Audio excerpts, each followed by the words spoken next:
Kalau ada tanda ini, tengok video ini sampai habis. Tanda-tanda biasa seseorang yang dicintai jin.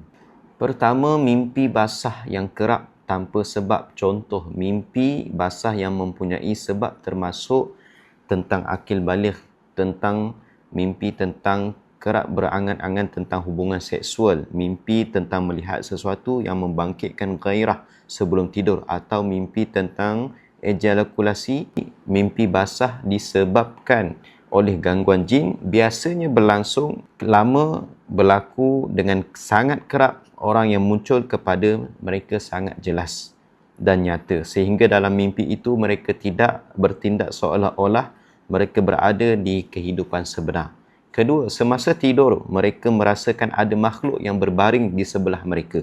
Ketiga, hilang keinginan untuk berkahwin. Keempat, kurang minat terhadap lawan jenis. Dalam banyak kes, manusia yang dirasuk oleh jin yang penyayang akan mengalami perasaan tertarik kepada sesama jenis. Kelima, jika berkahwin, mereka berasa tidak selesa apabila bersendirian dengan pasangan mereka. Keenam, kurang keinginan untuk melakukan hubungan seks dengan pasangan mereka. Biasanya dilakukan kerana paksaan dan untuk memenuhi kewajipan.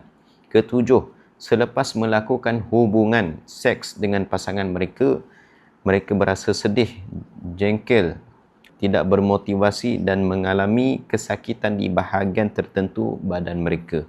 Ke-8, sukar hamil.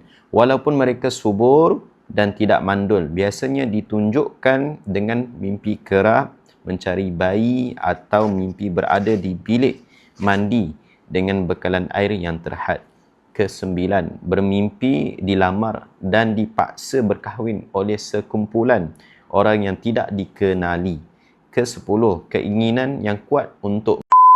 Ke-11, tidak selesa di tempat ramai dan lebih suka bersendirian dan terkunci di dalam bilik.